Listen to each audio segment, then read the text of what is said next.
So as you can see, good morning once again to all of you. As you can see, we're going to talk about personality, values, and we're going to talk a little bit about motivation in today's class. That's the agenda. We are still with the individual. We talked about introduction to organization theory. We talked about diversity. We talked about emotions and moods, and we've talked about attitude. And following on, we're going to talk about personality and values and how do you motivate a person and why is motivation so important. So let's start off with personality. Many of you have about completed the poll. So 17% of you say personality is the way you look, 87% say the way you act, and 22% say what you are born with. So I will leave you to figure out the answer as we go through this particular chapter, right?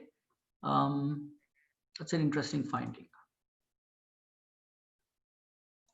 So I'm sharing the results for you to see. I think you can see the results, how you voted or taken this poll on personality.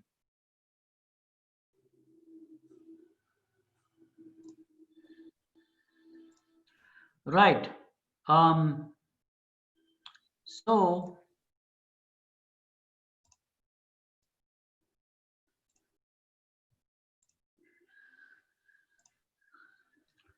okay. So can you see the screen? Yes, sir. Personality and values. So we can start off. So what is personality? What according to you is personality?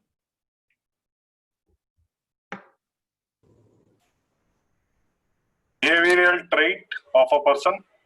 The inherent trait of a person. Okay, very good. Anything else? Jasveer, you have something to say? The way the person acts and behaves. The way the person acts and behaves. Okay, good. So the characteristics of an individual, distinctive character. The distinctive characteristics of an individual. Okay. What else? Person how he presents that a person acquires. Okay, the way he presents himself or herself. Okay. The way you portray yourself. The way you portray yourself. Okay. So The quality what he inherit. So the way you portray yourself, of course, is very important because persona in Greek means it's a mask. You know, the way you sort of present yourself to the outside world. But later research has shown that it's a little bit more than that. Yes, some more answers were coming in. Please go ahead. The way you respond to a situation, maybe. The way you respond to a situation. Okay, Vikas, good. Okay. So great. So, okay, many of you have got a point of view and let's see what. It's a desired objective of the person. The desired objective of a person. Okay, what a person desires. Okay. So by the time you finish this chapter, what you should be knowing is define personality and describe how it is measured and explain the factors that determine an individual's personality. So how do you really define it in a classical textbook manner, you know, without conjecture, without ambiguity? What is the model or what is the construct of personality that you get? You will also look at a model called the MBTI or the Myers-Briggs type indicator personality framework. What does it mean? Identify the key traits in classically what is called the Big Five personality model. All psychometric tests that you guys have taken anywhere involves the Big Five personality model. It's very interesting. So psychometric tests are today on the order of the day. A lot of organizations do it. Many of you have undergone, some of you have not, but we'll try to see what is a psychometric test and identify other personality traits relevant to organization behavior. Define values. What are values, for example, and what do values do for us, and why are they so important as far as the individual and his work is concerned? Compare generational differences in values. What was it that occupied your parents.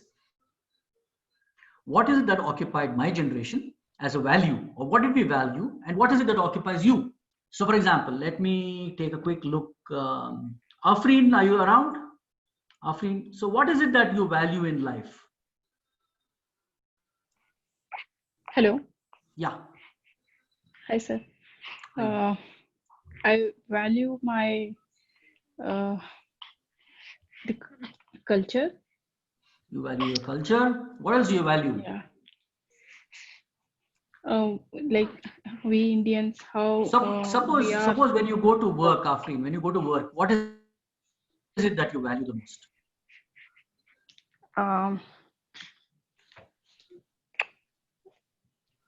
One moment. Like how attitude. I act, how. Sorry. Go ahead, Arvind. Go ahead. Yeah, if I go to work, I see people around. There are few peoples who just come to work and do their shifts and all. But I value how I'm giving my time to the organization in those Okay. 9 hours. Yeah. Okay. So Anybody else? What is it that you value? So the key behavioral activity of a person. Okay. Okay. No, I wanted to be very selfish. What do you want out of life? Some money. Sir, salary. Money, paisa. Okay. Salary, sir. Okay. I value my personal space. You want your personal space. Very good. Okay.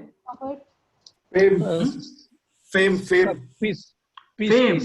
Okay. Peace. Okay. Self-esteem, sir. Self-esteem. Okay. Identity. What's that? Identity. Identity. Okay. Okay. Respect. Respect. But apparently many people of your Power. age. Power. Power. Okay. Power. Okay. Power. Okay. Growth. So apparently many people of your age chose work-life balance as a very important value. Does work-life balance appeal to you? Is work-life balance important to you guys? Yes, it's Yes. Yes. Sir. Yeah. So for example, if you looked at my generation, work-life balance was not something of great importance. A career, a longevity, stability, hard work, those are the value systems. And that's what we mean by transgenerational values. So we can see that value systems have changed from my generation to yours. So it's very interesting how values change. We'll look at it. Compare generational differences and identify Hofstede's 6 values dimensions of national culture. So like we said, culture varies from organization to organization. Culture also varies from nation to nation. So the United States can have a culture, India can have a culture, China can have a different culture, Pakistan can have a different culture, although we're culturally very close. There are differences between Pakistan and India. We can have a different culture from, say, Switzerland or Germany or France, and so on and so forth. So those are some things that we're going to look at today. Yeah.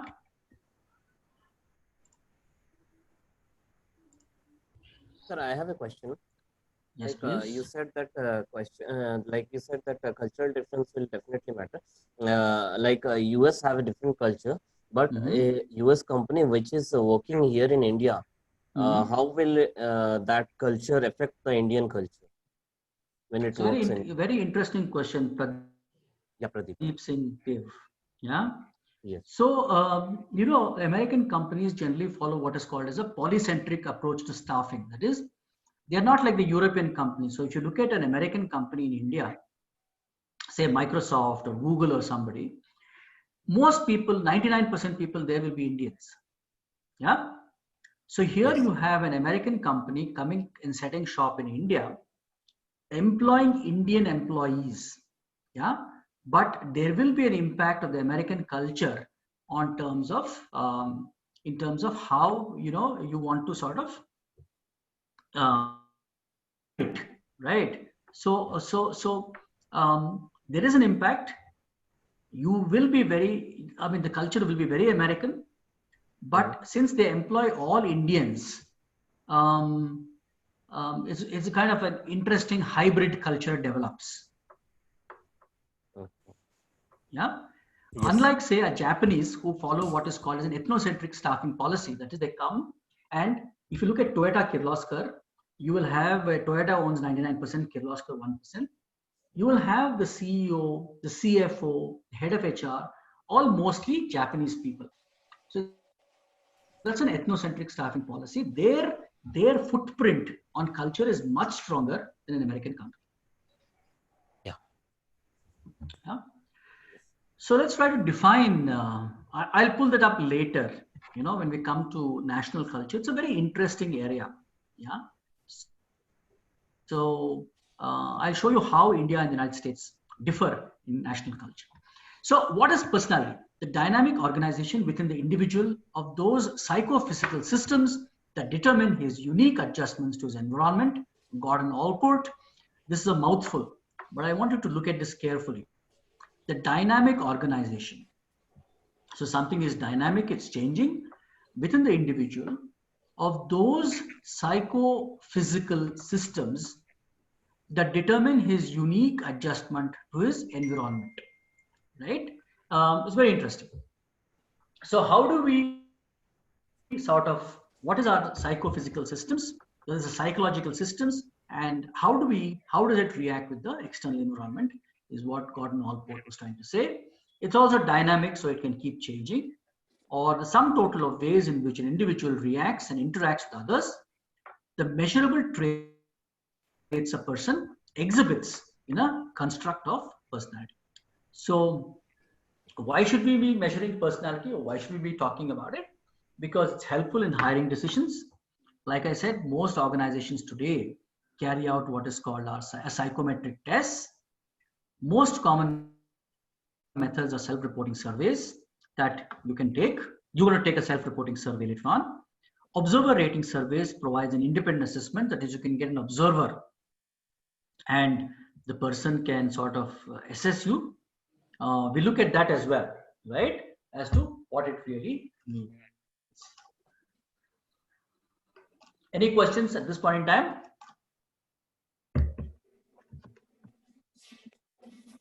The self-reporting surveys. I'll show you what it is. Okay, yeah? sir. Is it something like, sir, that we get from the organization on a timely basis? Yes, the very one, yes. Correct. So organizations are very fond of self-reporting surveys. They give you one sheet of paper, say fill it up, and then you fill it up, and then nothing happens after that. No?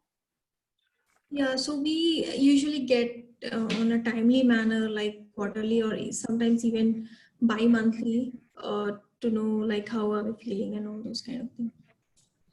How satisfied are you at your job? Yeah. Are you happy or not? And so on, right? Yes. Yeah. So those are, yeah. Sorry, sir, I just had a question. Now, are these analyses that basically ask you a couple of situation-based questions and then inform you what's your personality like?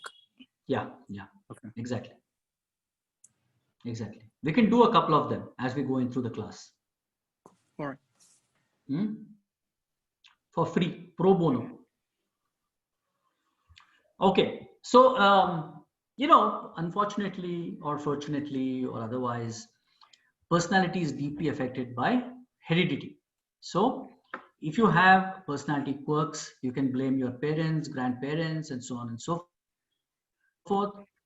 So factors determined at conception: physical stature, facial attractiveness, gender, temperament, muscle composition and reflexes.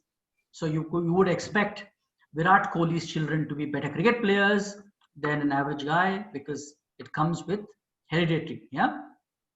Energy levels, biorhythms, all these things are very hereditary. The heredity approach argues that genes are the source of personality. And so this is borne out by the fact that if you take, say there are twins born into a very conservative family in Bengaluru. They're a Hindu family, extremely conservative, middle class. By some quirk of fate, one twin is taken to, say, the United States and grows up in a Christian family in the US. with those value systems, will they show the same personality? Answer is yes. So they might have different value systems. They might behave a little differently, but their personality will be the almost identical still. So going to show the fact that personality comes from our genes more often than not.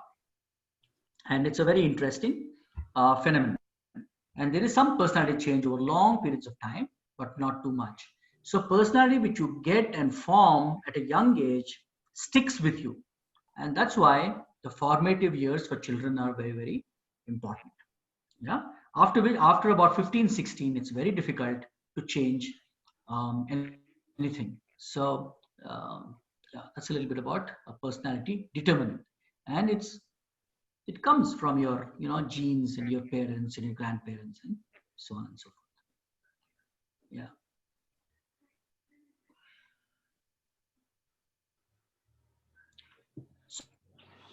So what is a personality trait? So enduring characteristics that describe an individual's behavior. The more consistent the characteristic and the more frequently it occurs in diverse situations, the more important the trait. In plain English. Like I said, there are two models that we're going to look at. One is the Myers-Briggs type indicator, or the MBTI, and the other one is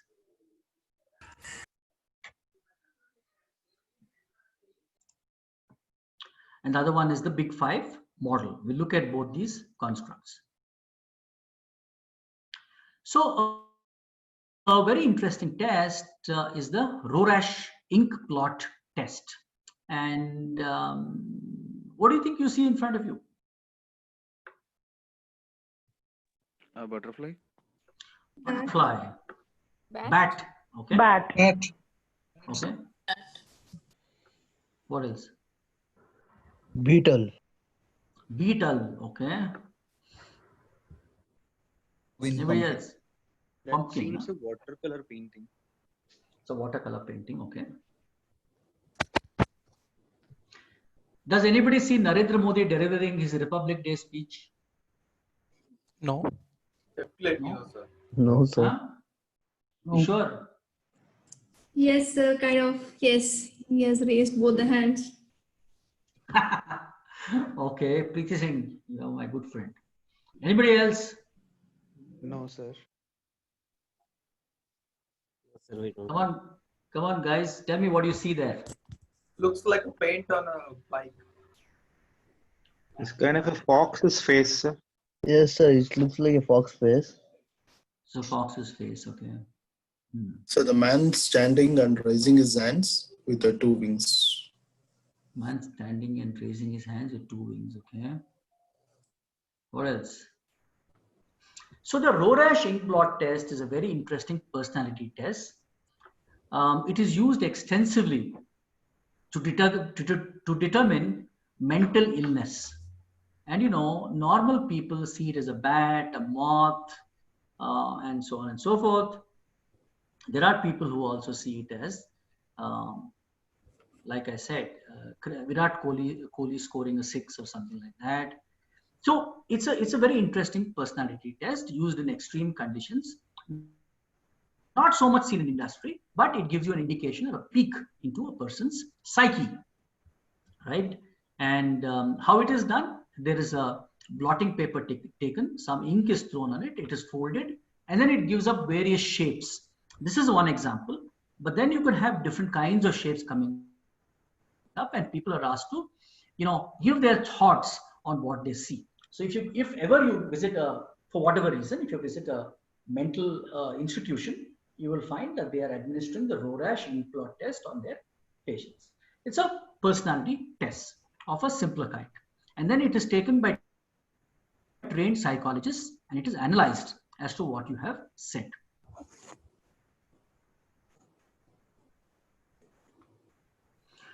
And then there's another interesting test called the Thematic Apperception Test, or TAT.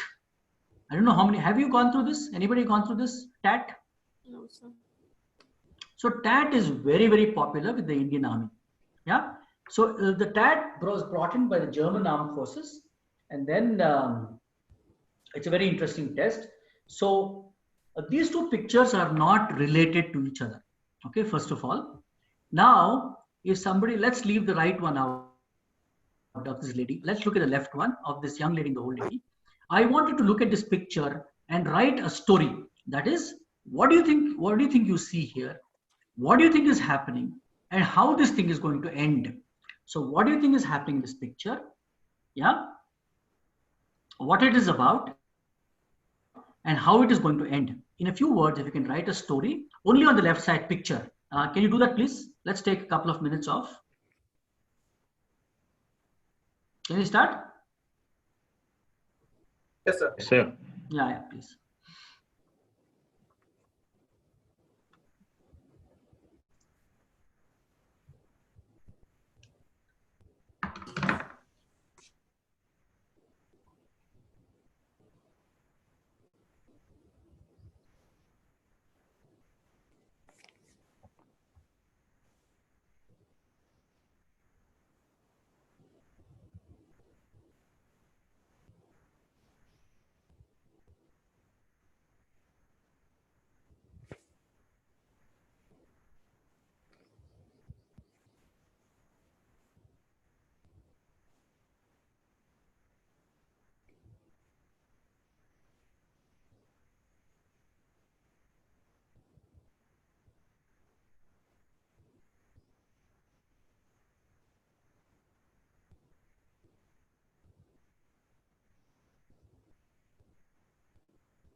So has anybody written a story?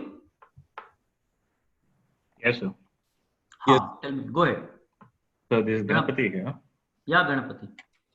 So in the left side image, I see two images. One is of a young lady and an old lady.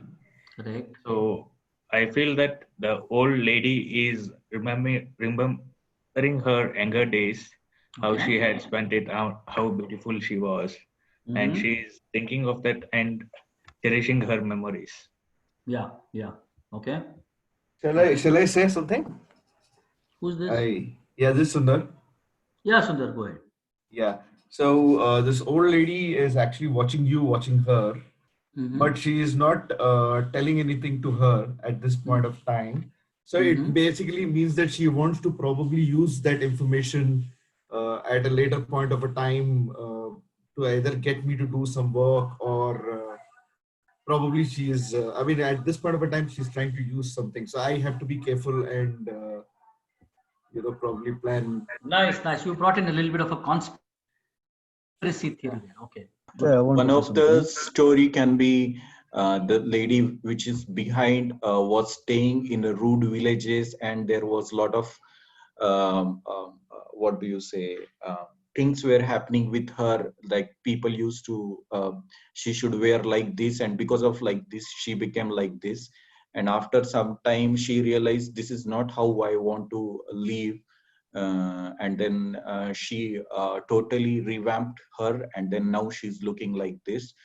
She got experience with, like, she went to maybe something like she was staying in Arab area, and then now she went to Europe, and now she's living life like this. Okay, okay, fine. I won't comment on that geographical change. Okay. Yeah? One of the answer could be like she's a lady who is mourning about her grandmother, so who has died a long time ago, but still she thinks that she is actually having a back unknowingly. So she's right here behind her all the time, supporting her. That's how I could see that. Nice. Any women with any story? Yes, sir. I feel that. 1 minute. Yeah, Varshini, you were saying something. Yeah, so I feel that the old lady is being crooked for herself and is trying to manipulate the young lady so that she can get any benefit out of her. And this young lady, she's taking undue advantage of the like the old lady is taking undue advantage of the situation, which is not known to the young lady, and she tends to blindly believe the old lady. So, very nice. Okay, so that's the story. Same story, sir. Who's this? Preeti. Preeti, same story, huh? Yeah. So like looking back into our mythology of Ramayana. Okay. And Answer. That first lady, yeah, the lady who is in the front saw a children playing around her. So yeah. she thought that she would be a child, not young. And the old lady which is standing behind her, she is thinking that I should be the young, not the old. Okay, good. So you got a picture. So you can see that I've shown this picture to many people, and all of you have come out with different stories. And so you can see the right side one as well. So this is a different picture altogether. There's a man lying on the bed. There's a lady crying here, or we think she's crying. We don't know really. This you can write a different story. Anybody written a story about this one, the right hand side one? Yes, sir. Yes. I think the man Ganapati has here. died, and that's why she's crying. What's that? Jaswi, no? Yeah. Why is she crying? I feel like he has died, so that's why she's kind of Very crying. morbid. He has died. You think she murdered him or something? I feel she murdered him, and now she's sobbing after doing that act. Okay, wonderful. Ganapati, Actually, sir, I feel he has committed suicide. Due to some blame, this lady would have blamed on him. And after knowing the fact, the lady is regretting now. Great. Hello, Captain. Yeah. Actually, I think that person had drunk and came, and he had arrested that lady. So she is coming outside and she is crying. Excellent, Pratham. So you can see that all of you have different thoughts on these pictures, yeah? And so you can look at other pictures, like for example, on the left-hand side, this lady and this man, and then the right-hand side. So let's look at the right-hand one, the guy covering his face. What do you think happened here? Any thoughts? Sir, his wife is sick, so he can't able to understand what he want to do now. His wife is sick, Syed, so he doesn't know what to do. Okay, excellent. I think his wife had, or that mother, someone laying in the bed had died, so he's not able to control his feeling. Not able to control his feelings. Okay. Anybody else? It looks like that lady has been raped or something. She's a victim, and he came in and he couldn't look at the site, and he covered up his face. So she's been molested, so he can't face the fact, and okay.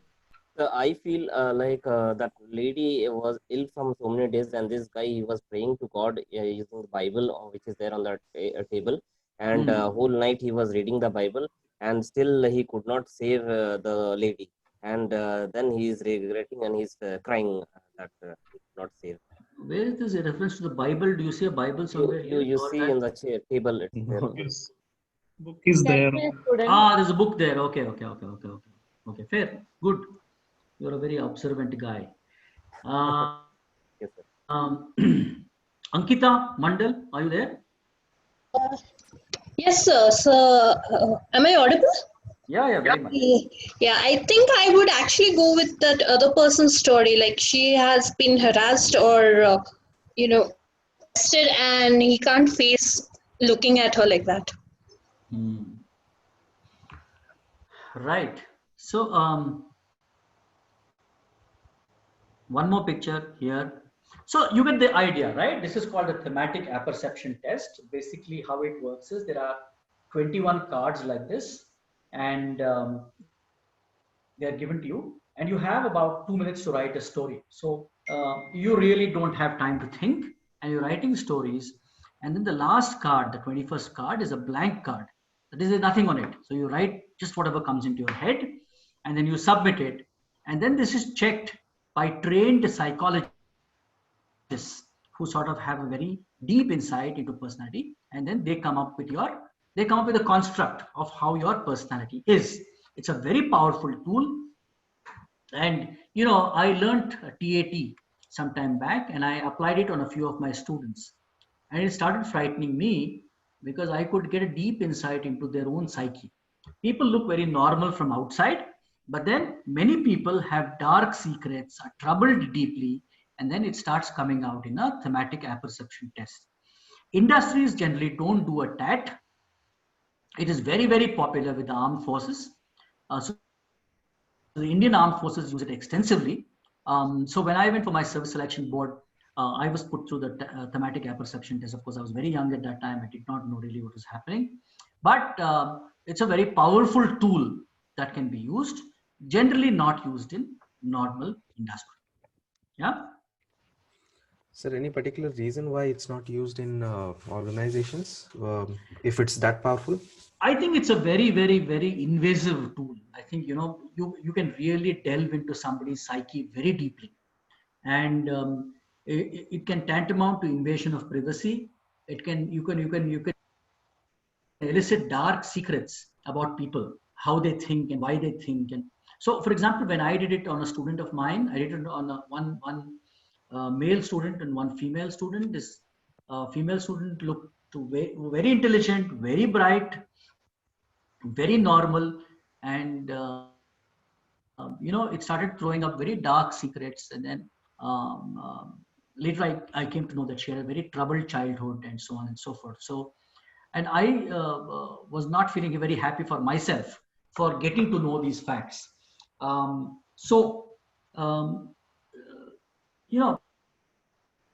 industry, you don't really have to go that deep. In a military situation, it's very, very crucial because you're in enclosed spaces, you are in stressful situations, you're carrying weapons. So people want to know deeply about your personality. Industry, I think the stakes are not that high. So it's really not done. So you do other tests in industry. You can do an MBTI, or you can do a Big Five personality test or something like that. You don't have to use a TAT. Professor, I think there's similar kinds I have also seen in the school days where they'll ask us to write a storytelling and all. So I don't think at that point of time it is more of a personality thing, but more of a storytelling thing that these pictures can be used as. Yeah, that is more of a motivational thing. They wanted to write story and so on and so forth. So I remember talking about school days. I have a cousin brother who went on to become an IAS officer and a very senior guy at that. So many years back, when they asked him to write a story, he said, I want to be Nutan's car driver. So Nutan was a very famous actress at those days in Hindi cinema, and my uncle got the shock of his life because the school reported it back to him, saying that your son says he wants to be a car driver of a Hindi cinema actress. So that is more of a motivational tool. They want to elicit some interest in kids and show them a goal and so on and so forth. These are very, very powerful tools which sort of delve deeply into a person's psyche. Yeah, you understand psyche? I assume. Yeah. What happens in our head? So one question. Now, I'm not sure how far it is actually relatable, but a couple of movies that I watched in the past where there are serial killers who undergo this as a part of their analysis. Yeah. But the serial killer tries to manipulate the image. Sees for example, he says that he sees a beautiful butterfly. Yeah. He's trying to be very kind in the way he expresses his ideas. But does that give an incorrect evaluation of So it's a very good question because it's very difficult because, like I said, you're given 21 cards at a stretch and you have to do it in 1 hour's time. That means you have about 2.5 minutes to write a story. So after a point of time, you start losing track and it becomes very difficult for you to manipulate. I don't know how many of you have seen this movie called Hannibal Lecter.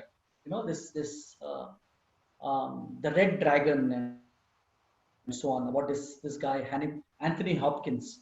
So Anthony Hopkins goes through these tests of the thematic apperception and the Rorschach ink plot, all these tests, and they are used on psychopathic people, psychopathic killers, and so on and so forth. Very deep insight into personality. Yeah, it's not easy to manipulate these tests, if that's what you're asking. Got it. Thank you, sir. So, what's a psychopath? Check. Antisocial. Mad guy. Mad guy, huh? The person who loses control over the mind. Who is obsessed with something, right? I mean, he wants to do something completely out, very too much obsessive about something. So let me give you a scenario. Let me paint you a scenario. Okay. So there is this lady who goes to her mother has passed away. So she goes to her mother's funeral, and she is standing there and feeling very sad. And suddenly she sees a very, very, very handsome man.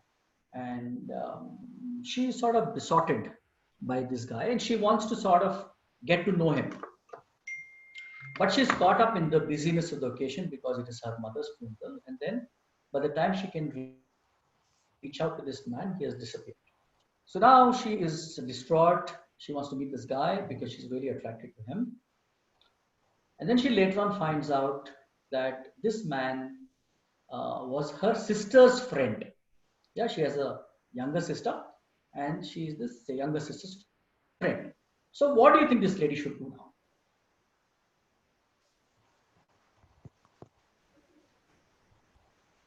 Approach his sister and get to know him. Like approach her sister and get to know him. Okay. Anything else?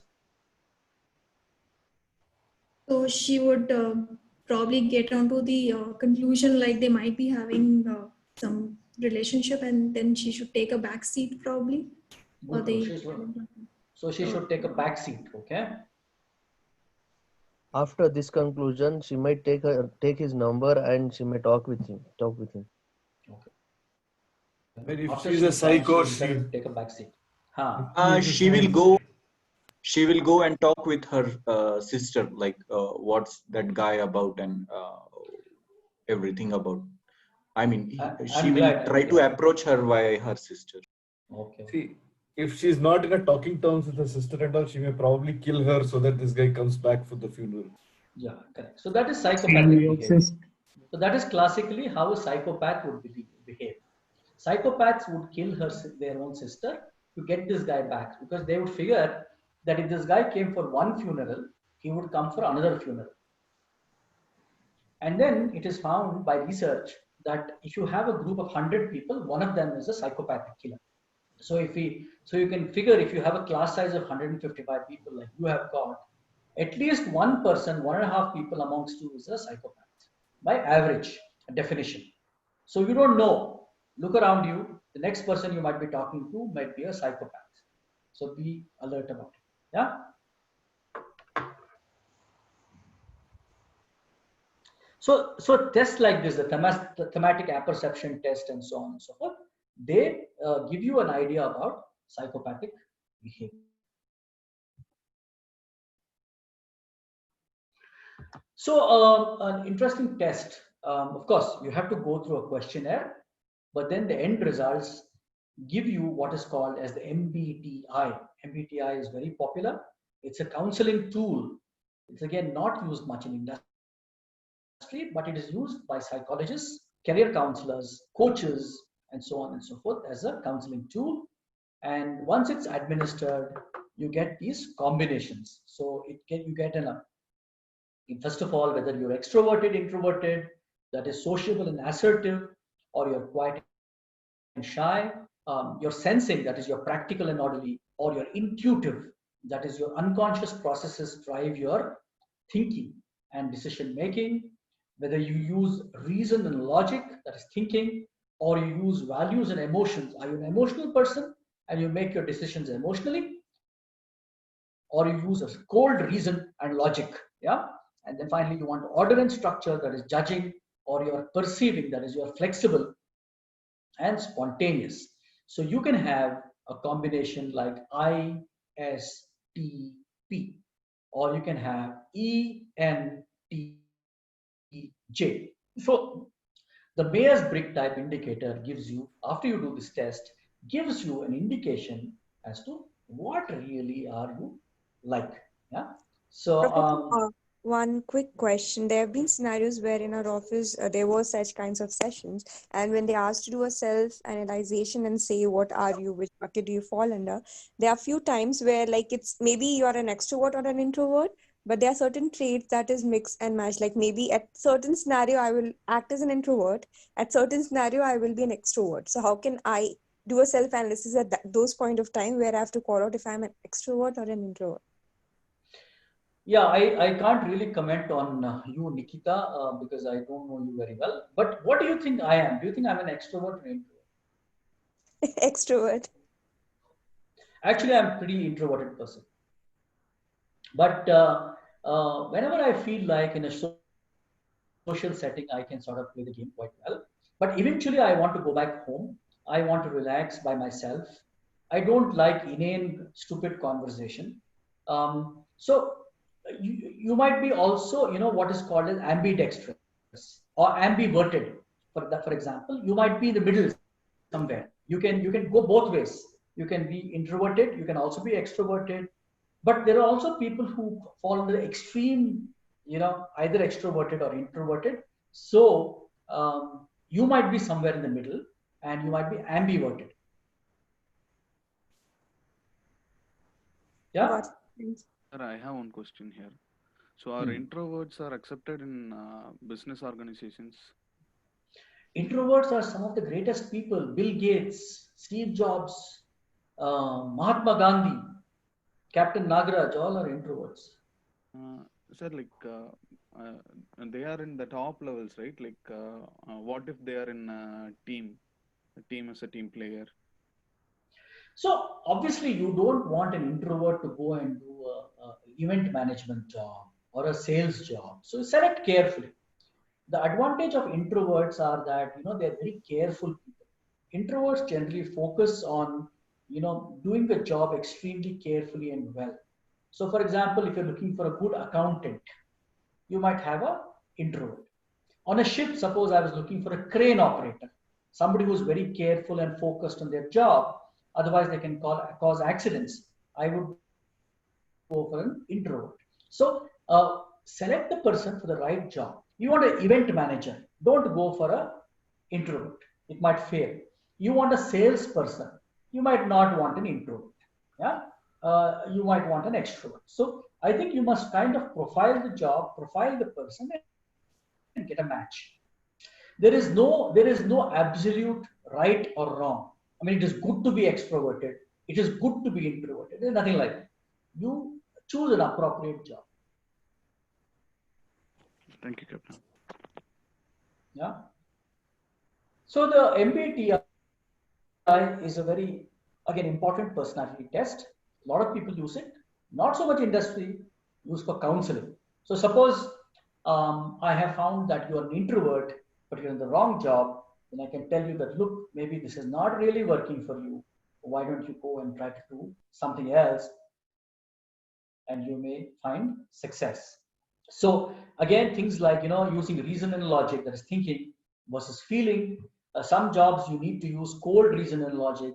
Some jobs you need to be emotive and use value systems, and so on and so forth.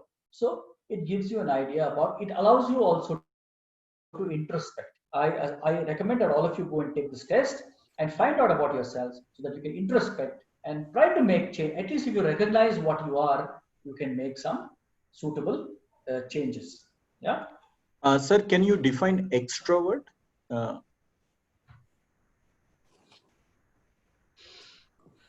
Extroverts are people who are the joy of a party. They can sing, they can play the guitar. They are, when they see you in the morning, they say hi, hello, as if you are their best friend. They talk to everybody. They circulate the room. They're always full of, joie de vivre, like the French say. So they're always joyful people. They're running and jumping around. Have you met those kind of people? Yes, definitely. Very bubbly and so on. Introverts are quiet, shy people. They'll sit in the back of a room. They won't talk too much. They look a little boring. You think that they have no energy at all, and so on. Is it possible like introvert can become extrovert? Very difficult. Very difficult. Sir, any particular combination of these all traits which is considered to be close to ideal or something like that? So the Americans say it is good to be extroverted, the Americans came up with this theory that all leaders are extroverted people. I don't believe that, because some of the greatest leaders that we have seen have been introverts. Um, uh, like I said, Bill Gates or Steve Jobs or Mahatma Gandhi. All these guys are not showmen. They are very, very private people. They keep their thoughts to themselves, and they are introverted people. So I would not, stick my neck out and say it is better to be introverted or extroverted. It's kind of, what should I say? It's kind of each person for themselves and how they make it work for themselves. So introverted people are, I'll come to the big five and draw a correlation between introversion and what is called as conscientiousness. Conscientiousness is how responsible you are at your life, how you treat other people, and how you do your job. Yeah. Sir, one question. So extrovert and introvert, are these two different kind of personalities? Yes. Yes. Okay, sir. So, sir, suppose there is an extrovert person and he's locked in a one room. So, like, what will be his feeling, or how he will behave? He will try to go out, or it's okay for him? So, are you trying to suggest that an introverted person is locked in a room is okay? No. So, as discussed now, like introvert person is okay with whenever he's alone or something, because he No, don't for want. short stretches of time. You don't want to be imprisoned, right? In solitary confinement. No. I'm not saying about imprisonment. It's like for a half an hour or something. So let's put it this way: extroverted people derive their energy by meeting other people. Introverted people derive their energy by being by themselves. Okay. Yeah. Thanks. Yeah. So obviously, an extroverted people, if you keep him away from other people, feels a little agitated and so on and so forth. Introverted people might be just fine for short stretches of time, but nobody likes to be imprisoned, because fundamentally, people are social animals. We like society. We want to interact with other people. We want to talk to them, and we want to be around other people. If you are kept in solitary confinement, that's why in jails and all that stuff, you're kept in solitary confinement, so that you sort of feel the pain. Yeah. Yes. So one question. So both this introvert and extrovert is decided based on the situations. What's that? A person, whether if I want to judge a person whether he's extrovert or the introvert, it based on a situation and the circumstances. Based on a test. Okay. Based on a well-researched test, which is called the MBTI. Yeah. I would just like to ask you a question. Yeah. So, as you mentioned that according to the situations, also an introvert can, revert like an extrovert, and an extrovert can also revert like an introvert. So, as you just mentioned that according to a very good test, a well, analyzed test, only then can we actually determine if a person is an extrovert or an introvert. Yeah. Okay. No, but leave the test alone. It is important for you to know what you are. Yes. See, we always don't need other people to tell us what we are. Fundamentally, what I'm trying to tell you is you find out what you are and self-reflect upon it, or introspect. Okay, sir. Will this change with the comfort zone of a person? No, I didn't get that question. Go ahead. A person, will he be introvert or extrovert, depending on the comfort zone? For example, when I get into a comfort where I'm comfortable with few people, I talk a lot. And when a place where I'm not comfortable with people, I just I do not speak much. So does the comfort zone also play a valid positive point? Yeah, maybe for an introvert, yes. Maybe introverts who generally don't speak so much, when they have really comfortable place, they might speak a little bit more.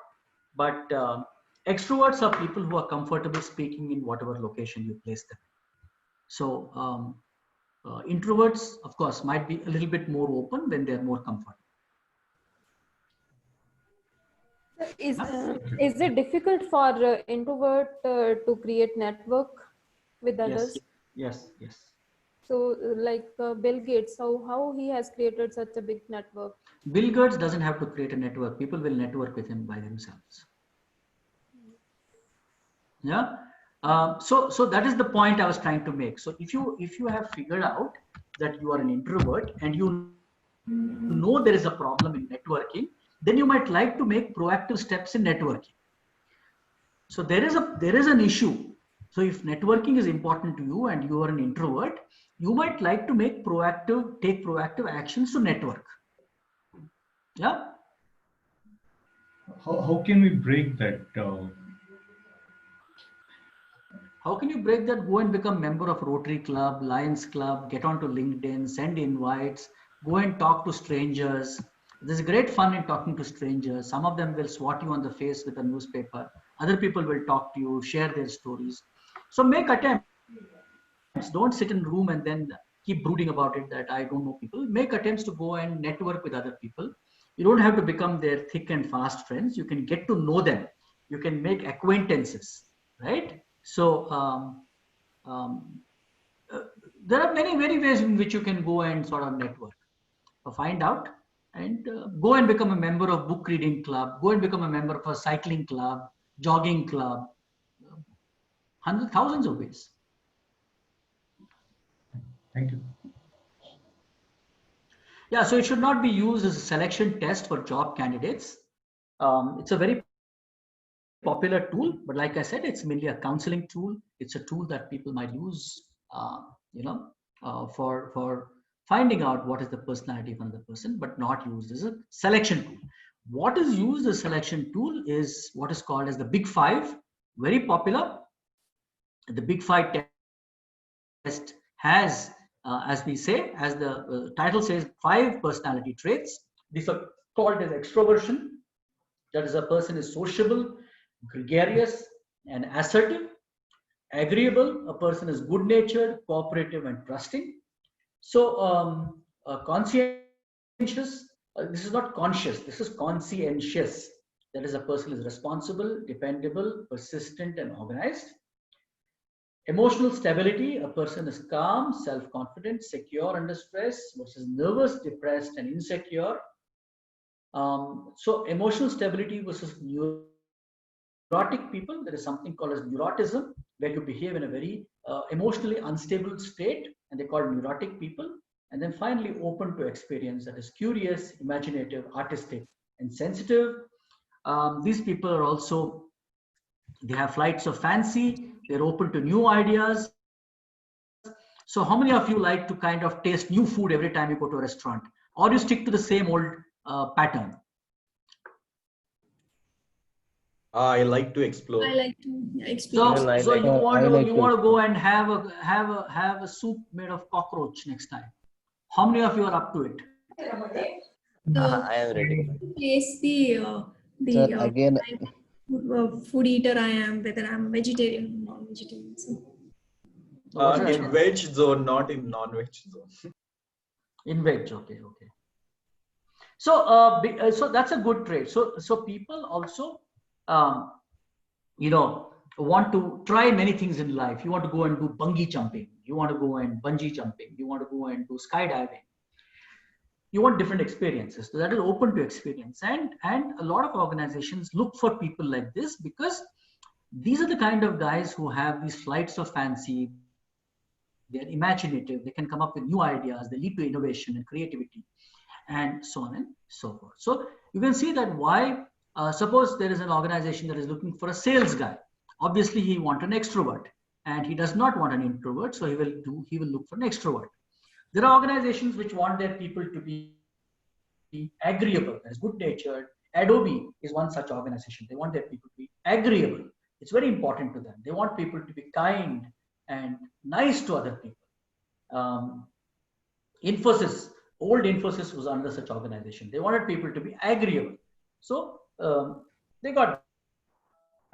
selected such people. conscientiousness, that is responsible, dependable, persistent, organized. Emotional stability. Emotional stability, of course, the armed forces want emotionally stable people. They don't want neurotic people who do peculiar things under pressure.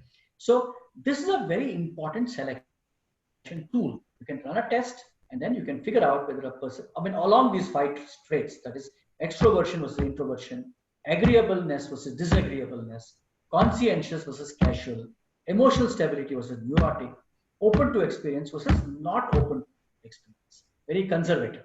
So you can get a profile of a person and then decide whether to choose the guy or not.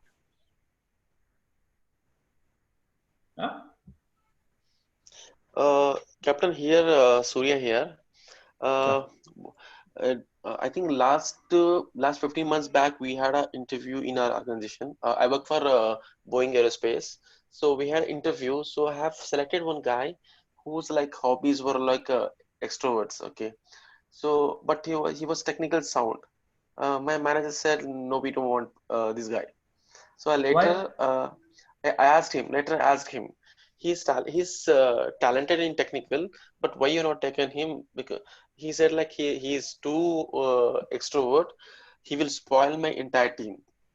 My team is like I select people introvert because they will focus on their work. They will not. I mean like they do it. Miss Boeing believe in doing innovation and creating new things. So if a extrovert comes and he's very social and he was like bungee jump, all those things, he starts doing it, these people will follow him and they will also like do that. So that's why he rejected him. I didn't understand why, because he was technical sound actually. So yeah, but then also what impact? So your manager might have been right. He was looking at what impact this guy has on the team, and whether he will spoil the team dynamics, and then he made a decision. So we don't know really. Yeah. So do you think like all technical or technological driven companies like who is involved in innovation or who is involved in R&D, like defense, like Boeing is defense and innovation in so is that like those companies will target only the introvert people in the company, or like every company does like this? No, not necessarily. There are a lot of companies that say companies that, again, like I said, are in the event management business or in the sales and marketing business. They might want extroverted people, while people who are into more serious things. Say, for example, your R&D unit might want more introverted people, because introverted people, by definition and by research, are more conscientious. That is, they're much more careful about their job. They are exact. They pay attention to what is going on. Extroverted people are a little bit, I would say this very carefully, but a little casual, So, so you might like to make that choice. But again, you must understand that there are no, Surya, there are no absolutes. So it does not mean that an extroverted person cannot be careful. Yeah. But generally there is a pattern which forms. Yeah. And one more thing, Captain, I even observed if somebody thinks okay, Surya is introvert, and if Surya changes to become an extrovert, they will not accept actually. This I've seen in first company of mine, where I went into the guitar classes and I posted some of the musical videos, all those things in Facebook and all. I was tagging people of my team, and later when I came to the office, one of my senior colleague told me not to do this and tag people of your organization, because this is not this has become an ethic issue, because you are paid, you are saying that I like, what do you say, you are pulling people towards go on encouraging to learn guitar classes, and that is not right, he said. And other people also think, okay, this company employees are very lenient and they do this a kind of dance or give music or all these things. So he just wanted to, okay, we are into aerospace domain, we want to be like technical. If you want to present a serious face. I don't know. I don't know. That's why that shows something. So there was a case in the United States where a senior vice president of a company that of the technical kind, he was extremely brilliant. One Sunday morning, he was found walking down the street in women's clothes. Okay. What should you do with this guy? Ask him what's wrong. Sunday morning. Yeah. He was walking down the main street of the town in women's clothes.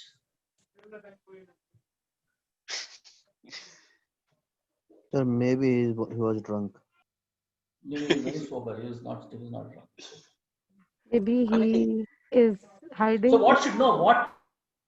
He just want to be himself. So you are the company CEO. What will you do? I feel he wanted to attract people towards himself, and I'm not asking you to psychoanalyze this guy. I'm asking you, what will you do as the CEO? I'll ask him what is wrong with you. Okay. What else? I will laugh and leave it to him. Okay, wonderful. What else? Anybody else? What he does on his own time, does it really affect the company? I mean, he was doing it on a Sunday. Okay. So would anybody sack him? I don't think so. I mean, it's something he wanted to do. They might sack him because he's representing that company. Yeah, company. Because it will be captured in the media. So the reputation. So it is what is called as besmirching the reputation of your company. It's a very serious offense. As senior vice president, walking in woman's clothes in a public place, the company took a very dim view of it. So Surya, coming back to your point about what is the kind of picture your company wants to represent in to the rest of the world is very important to them, and that is why I suppose your manager told you that don't play the guitar and tag other people and so on and so forth. It gives a slightly unserious view of the whole situation. So there are limits. I think you must understand there are limits to freedom. Yeah. While we all enjoy freedom and independence, there are limits to it, and companies take a very dim view of. So let me tell you of a personal example. I was teaching once in a class, and this was, a program where, and I had a very young girl in my team. She had just joined. She was about 23, 24 years old, very playful. And so she was walking around, and then she said, sir, so I was doing different things even those days. I was a professor. I was also an administrator. So she was from the administrative wing, and she said, sir, can I come and sit in your class? So I said, no problem, please come, feel free. So she came and sat down there, and then I lost track what was happening. I kept teaching.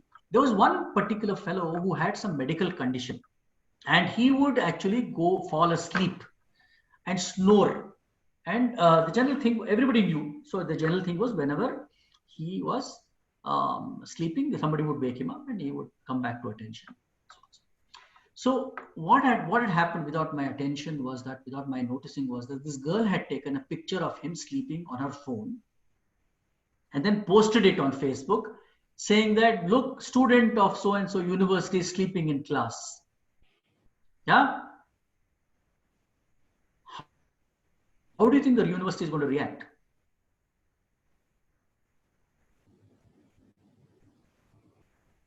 So they not taken it in a right manner, because it jeopardizes the reputation, and without knowing the background, just putting a photo like that is a serious offense in my view. Yeah. They will put you in a very difficult spot. Without taking the consent of that person. That's the first thing that she shouldn't have done. And other thing, like, she's actually taking the name of this university at stake. So both the things. Yeah. So that's what happened. Finally, she got the boot, got sacked.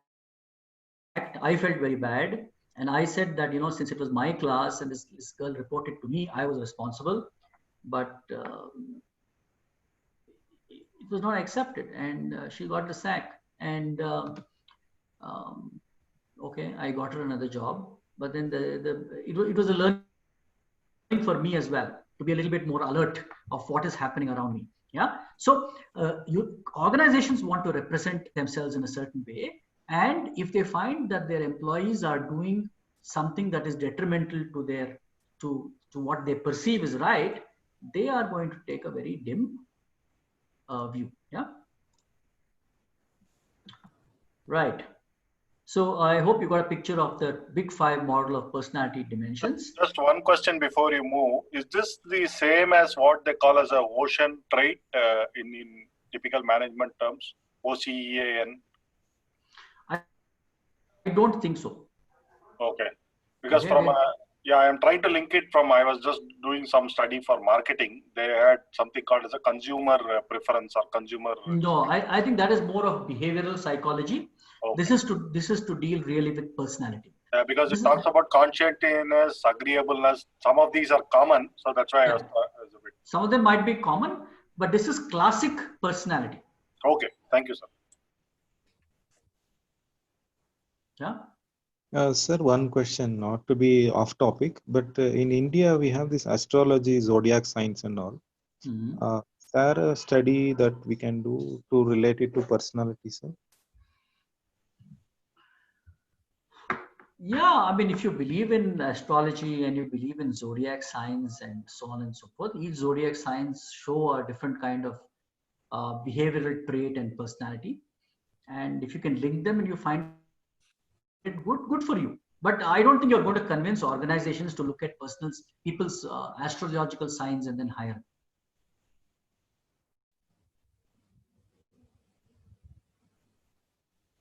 Thank you, sir. Yeah. So, so some of the other personality traits relevant to organization behavior are core self-evaluation, the degree to which people like or dislike themselves. Positive self-evaluation leads to higher job performance. So, do you really like yourself, or you don't like yourself? When you look at yourself in the mirror in the morning, can you really kind of accept what you're seeing, or is there some deep down disgruntlement and so on and so forth? Core self-evaluation is important. People should obviously like themselves. If they like themselves, they seem to do better. So, positive self-evaluation leads to higher job performance simply because people are more satisfied with their jobs. The Machiavellianism is very important. Machiavellianism are people. So Niccolo Machiavelli was a minister in Italy, and he was actually, there was a guy called Chanakya. I don't know whether you heard of Chanakya. Yeah. Yes. Yes. Chanakya, who's the minister of Chandragupta Maurya. Yeah. So he wrote a book called the Arthashastra, and a brilliant book, treatise. So Chanakya was a very erudite man, and basically his thesis was that the end justifies the means. So a king should do whatever it takes to first of all survive in power and to look after his people. And that was his treatise. And that is what is called Machiavellianism. Machiavellis are those people who use every means possible in an industry to get ahead. That is, they manipulate, they sort of play games, they're political, and so on and so forth. So in organizations where rules are not very tight, or you don't have policies, Machiavellians are people who thrive, and they're able to convince people, they're able to talk people through, they do brilliantly at interviews, and these people are very, very smart.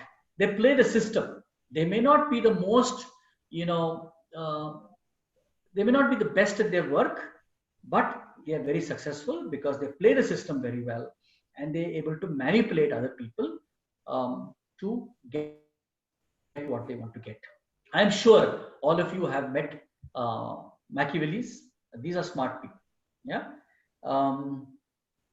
Narcissism. So narcissists are people who believe in themselves, who believe that it's either my way or the highway. They're arrogant, entitled, self-important. Some of our greatest leaders are narcissists. So the great Lee Kuan Yew, the man who built Singapore, was a known narcissist. So he said that either you fall in line and do what I tell you to do for the good of everybody, or you can go and do whatever you want. Don't come with me. So these people don't believe in democracy so much. They don't believe that you can express your ideas. As long as you fall in line and do what they tell you to do, they are fine with it. So narcissism is a very important personality trait. Have you guys come across any narcissists? Anybody you can think of? Hitler? Hitler was a good example, yes. What about our current incumbent Prime Minister, Modi ji? I was about to say that, sir. Yes, both Modi and Shah, sir. I believe both of them are narcissists. Amit Shah also. What about Jawaharlal Nehru? Jawaharlal Nehru, yes. Yes. So you will find that many of our politicians are narcissists.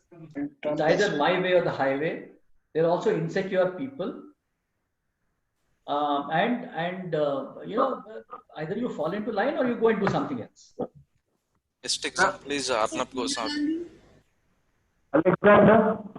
So just to put a point over here, so you have that second point which says that less effective in their jobs. So many of things, if it are narcissists also, their jobs will actually effective. So I don't know, a couple of names which put across might be fitting into narcissism. I'm just thinking. Yeah, narcissists are less effective in their jobs because they don't take advice very kindly. So even when you're telling them that they're doing something wrong, they don't believe you. Or they don't correct. Now, where do I draw a line between narcissism and a strong leader? Very thin line. Good point. So, for example, was Jawaharlal Nehru a good leader? Answer definitively is yes, he was. Yes. Yeah, but the problem was that he started believing himself in so much that obvious signs of things going wrong he did not take account. So, for example, corruption set in into India during his time. Yeah, the Chinese, everybody knew. 10 years before the Chinese attacked us, everybody knew that this day was coming. He would not prepare. And he had a crazy defense minister called Krishna Menon, who gave him even further stupid advice. And they were manufacturing pressure cookers in our ordnance factories. So when we went to war in 1962, we were utterly unprepared. And it's not that nobody knew. The Indian army was pretty sure that this day was coming. So that is what narcissists do for you. They sort of start believing in themselves so much that they ignore the obvious. I mean, when somebody becomes leader, so he does not become by himself. Like he becomes leader because he has a support. For an example, we take the example of Hitler. So we will say Hitler was not good and all those things, but he reached to that position because of support from people, right? So what I mean to say is, afterwards he became a bad person and whatever he did was not good, but there was support from some people for him to become like that, right? So what I'm saying is he was a leader and people were supporting him. That's why he became the leader, even though his ideas were bad, but people believed in him. And they paid the price. So Yes. all those people who believed in him. So just look at this. So the German people believed in Adolf Hitler. When in 1945 the Russians invaded Germany from the east, it is said that every woman between the age of 8 to 80 in Germany was raped. Yeah, that was the price that the German nation had to pay.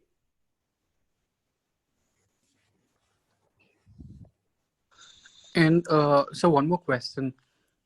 So for those people who supported Adolf Hitler, it was the price that they had to pay. Yeah, so you can support people, all right, and then make them into leaders. But please remember that you have to face the consequences of their actions. Yeah, somebody was saying something. I was just reading the statement for or definition of narcissism. It says less effective in their jobs. Now, if I have to compare a person like Adolf Hitler, I think he was a great, probably a very barbaric person, but in terms of his leadership skills, in terms of he being able to dictate or at least deliver what he wanted or thought is his ideology, he's done a fabulous job. How so? He wanted Germany to be a superpower. He's achieved it. Was it? Germany was battered. Germany was hammered into submission. Germany invaded the Soviet Union and they lost half their army. It was a wrong decision. They could not invade England. The Battle of Britain they lost.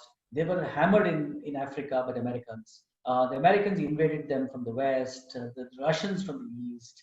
So how do you say Hitler made mistake after mistake after mistake because he wouldn't listen to his generals. He forced General Erwin Rommel to commit suicide because Rommel wouldn't listen to him. Hitler was a classic narcissist who had the first mover advantage.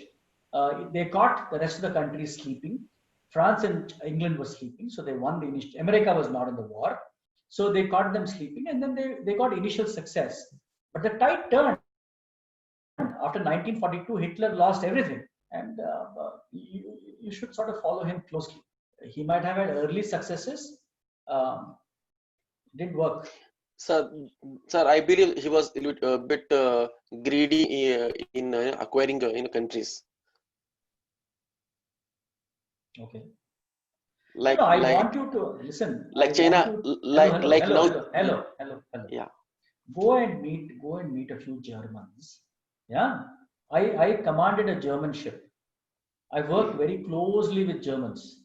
Okay, go and ask them what they think of Adolf Hitler, and we can come back for a discussion. You're right. The pain he brought to the German nation has not gone away after about 75 years. Yeah, the pain that the German people had to endure because of this foolish man has not disappeared. Good. Same as Japan did. Japan did, many other countries did. They have the great leaders who inspire some funny ideology, and then they go and try to sort of do peculiar things, and then they get a hammering. And then Hitler committed suicide. He shot himself in the head. But his people, like I said, everybody between the age of 8, every woman between the age of 80 and 80 in Germany was molested by Russians invading. Why? Because they did the same thing in Stalingrad. When they invaded Russia, they behaved similarly with the Russian people. So they got their revenge.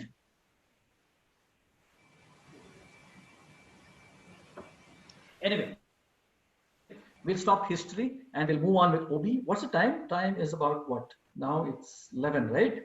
So can we take a quick break, please? Yes, sir. Yes, sir.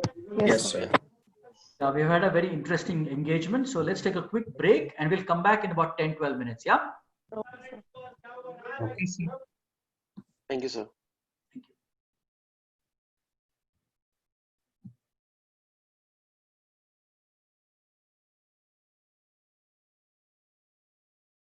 Yeah, now we can record. Yeah. Thank you. So, good. So we'll come to motivation concepts. And what is motivation?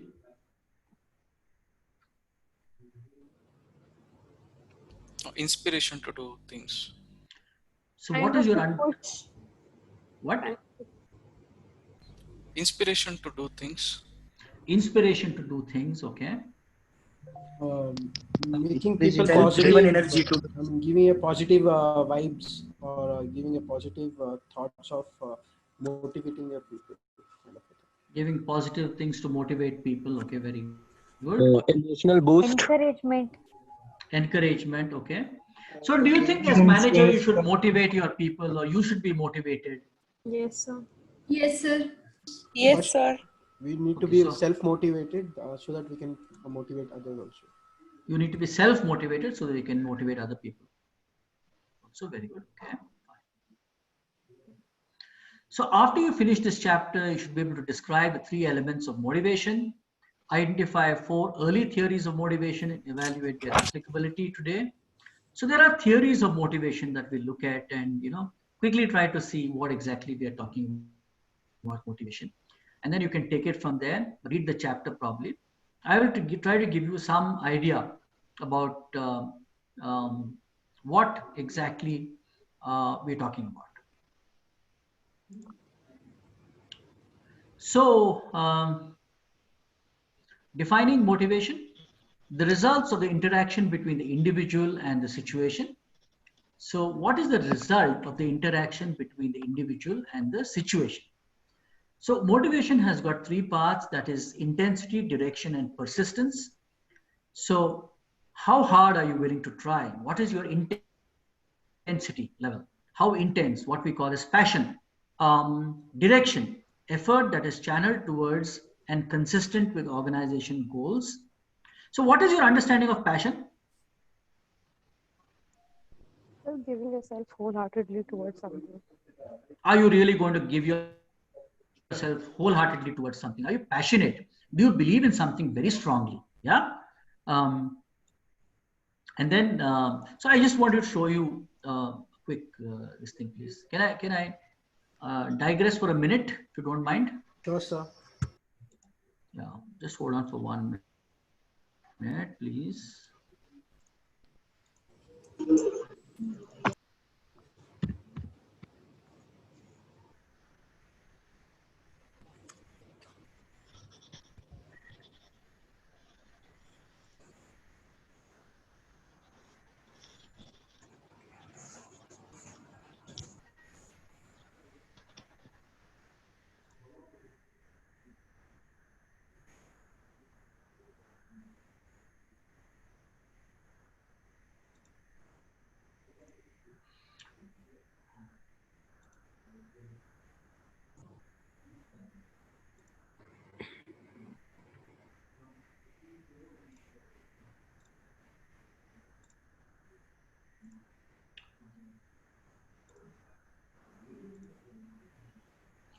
Okay, so I wanted to watch this. Can you mute, please, those people who are not speaking anything?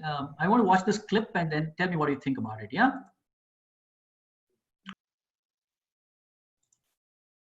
So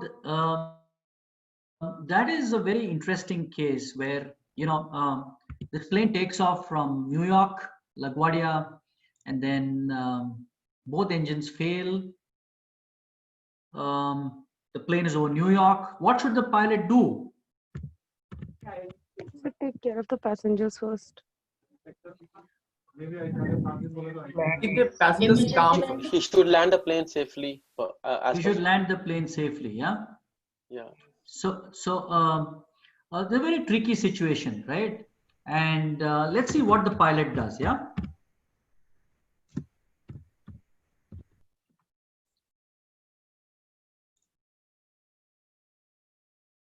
Just give me 1 second, just pull up that.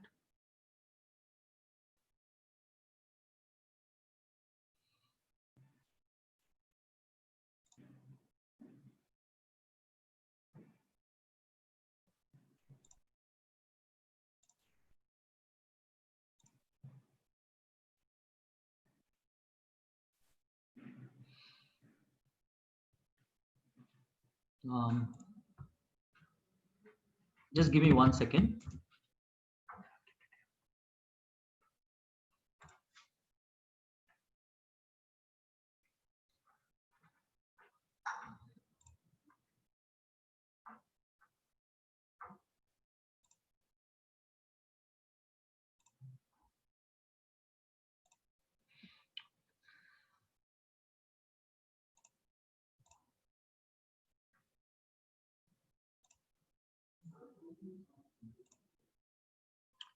Yeah, so we're back and I hope you can see my screen. Yes, Professor. Yes, yes, sir. Yeah. So that was the great Captain Sully Sullenberger. Landed his plane in the river. In 2010, he saved all his passengers. Every time I go to New York, I go to this place where he landed his plane in the river. It's fascinating. So as when you are in situations like this, and I have been on some of them, what goes through your mind? How calm are you?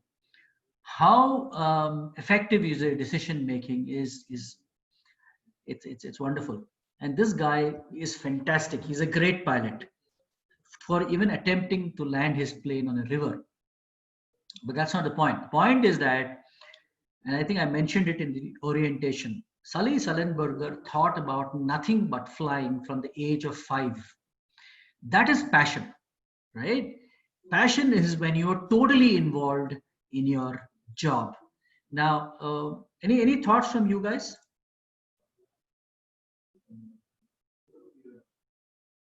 I think he did not think of anything else other than just making sure that the flight lands safely, right? He did not think of anything else at that point in time. Absolutely. And that is what is passion. I think Maybe during thought about only the life of the passengers. Yeah, true. He did not panic, and he was not impulsive. Yeah. So I was talking about intensity. How intensely involved are you in something? Yeah. He was also willing to listen to the co-pilot when he asked, "Do you have any ideas?" So I guess that shows the presence of mind, and he was like totally in control of what's happening. Emotionally very stable also as a personality trait, deeply involved in his job. Yeah, not a very extroverted person, very quiet guy, Sully Sullenberger, but he just got this done. Yeah. He got good ideas what to do at the panic time.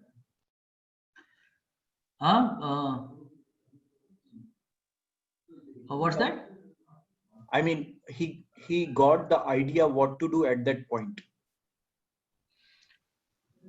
Presence of mind and presence of mind. But all these things come from passion. Yeah.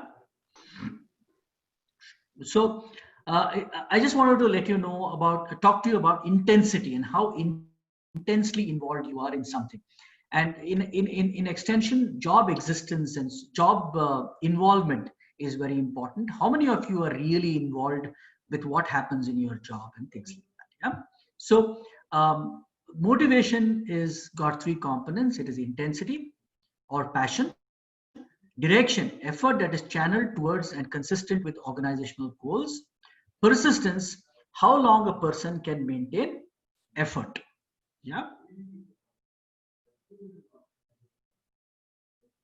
So what early theories of motivation are Maslow's hierarchy of needs theory.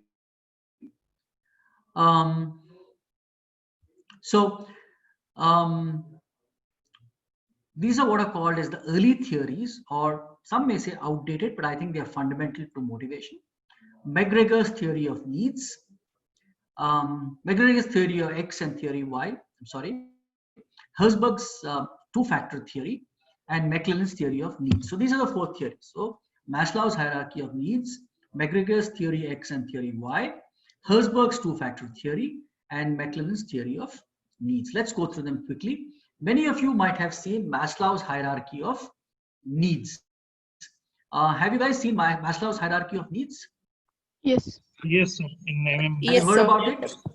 It was covered in the marketing management. Yeah, so we generally have a good idea. It is physiological, safety, social, esteem, and self-actualization needs. Yeah.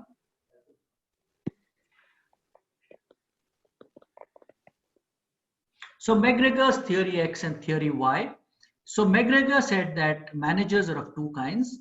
Either they believe that workers have little ambition and dislike work, avoid responsibility, or workers are self-directed, enjoy work, and accept responsibility. So McGregor, I suppose many of you have heard of Henry Ford, the Ford motor car. So Henry Ford was the first guy who started the assembly line, and then he sort of came with this mass production of cars. he was a very kind of again an introverted person. He was not very sociable.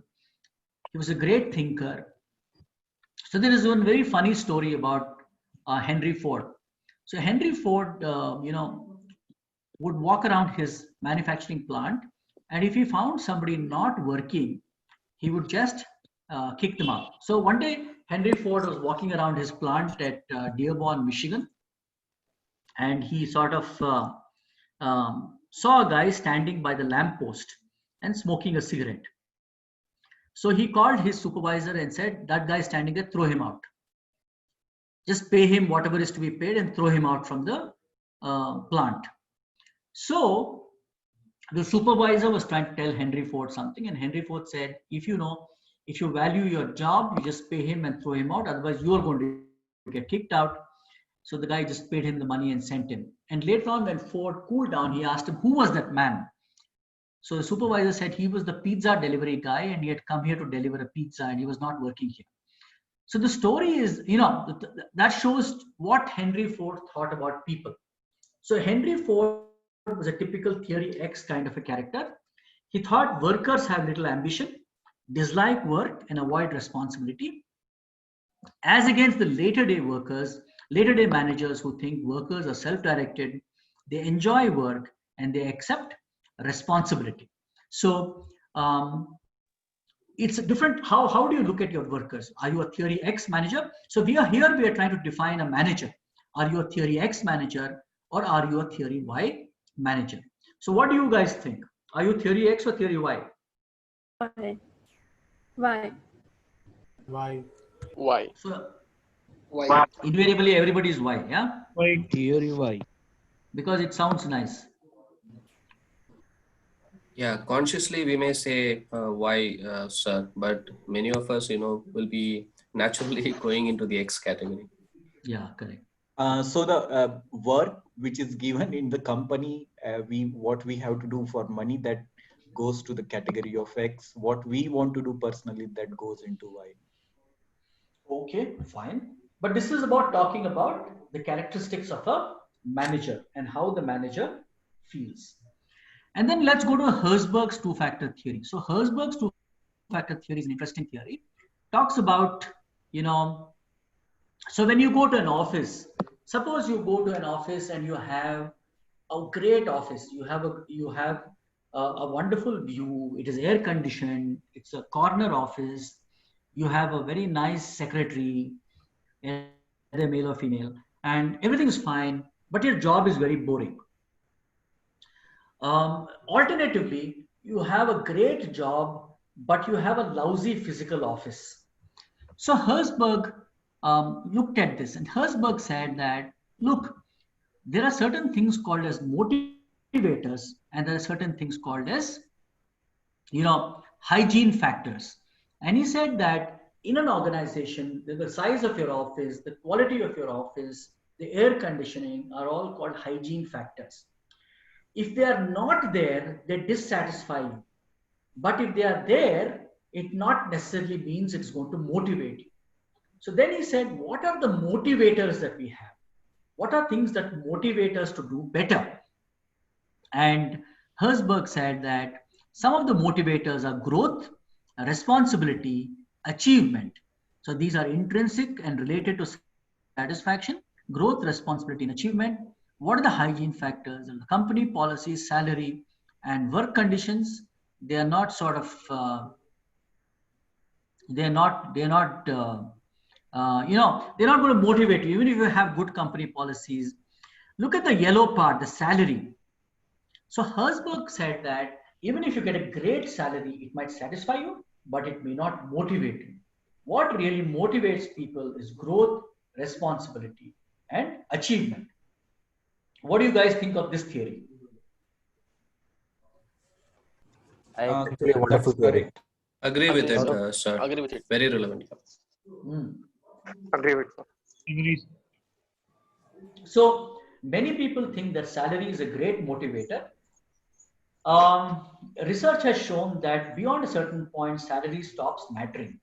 And what really matters to people are things like growth, responsibility, and achievement.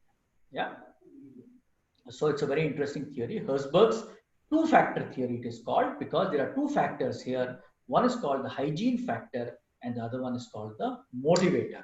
Next time you go to work, try to differentiate clearly between what is the hygiene factor and what is the motivator. So many people are taken in by the hygiene factor. That is, if the office is nice, if people are dressed well, and so on and so forth, they forget that the motivators really are the quality of the job, the kind of responsibility you get, the freedom you get, the sense of achievement, the sense of growth, and so on and so forth. Yeah. Skip all this. So McClellan came up with a very interesting theory. It's called the McClellan's theory of needs. And he said that people have different needs. So all of us have needs. And he said that need for achievement, need for power, need for uh, um, affiliation. That is, a need for the drive to excel, to achieve in relation to a set of standards, to strive to succeed. That's the need for achievement. The need for power is the need to make others behave in a way that they would not have behaved otherwise. The need for affiliation is the desire for friendly and close interpersonal relationships. So we can do a psychometric test here and try to figure out what kind of needs you have. You have a need for achievement, a need for power, or a need for affiliation. What do you guys think? So do you want everybody to like you at your workplace? How is it? I didn't understand your question, sir. Please repeat. The question is, when you go to work, do you want everybody to say nice things about you and like you, or it doesn't matter? So there are two sides of the story. I also want people to talk nice things about me. Also, I would like positive criticism, that where I went wrong. Somebody to guide me. Yeah. So again, there are different constructs for different people. So some people want to achieve at the exclusion of power and affiliation.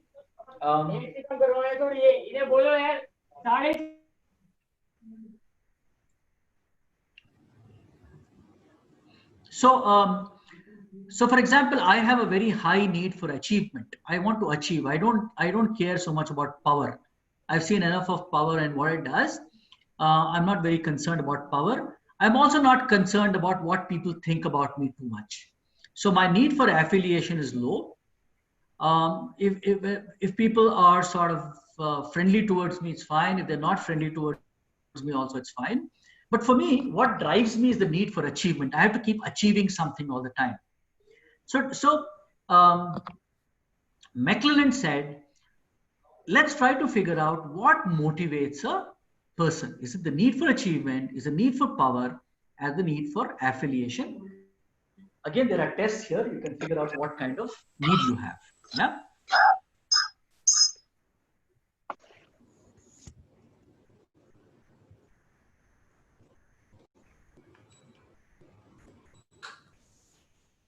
So people with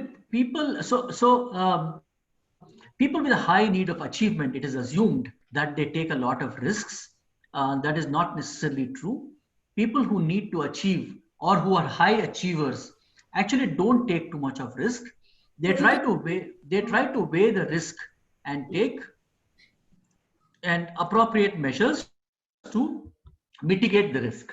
And it's very important to understand that.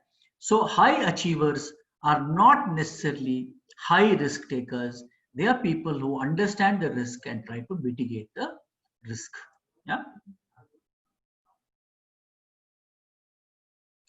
So some of the contemporary theories of motivation are the self-determination theory, the goal-setting theory, that is by management by objectives, the self-efficacy theory, also known as the social cognitive theory or social learning theory, reinforcement theory, equity theory, expectancy theory, and so on and so forth. So before that, I also want to take you through very quickly of another thing that I had sent, but we'll do that in the last 15 minutes or so. That's why I keep looking at my watch.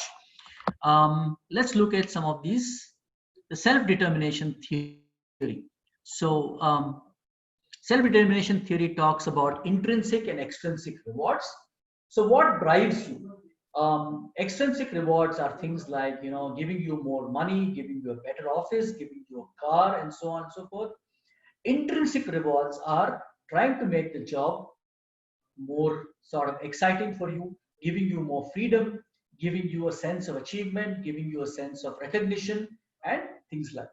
So when both are important, you can't do one at the isolation of another. So when you're looking at rewards, good companies give a combination of the two, both intrinsic and extrinsic rewards, so that it's a full package.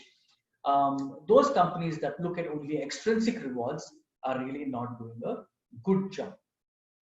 So if you look at how compensation packages are crafted, they will have a combination of both intrinsic as well as extrinsic, and that is what makes people motivated and want to work better.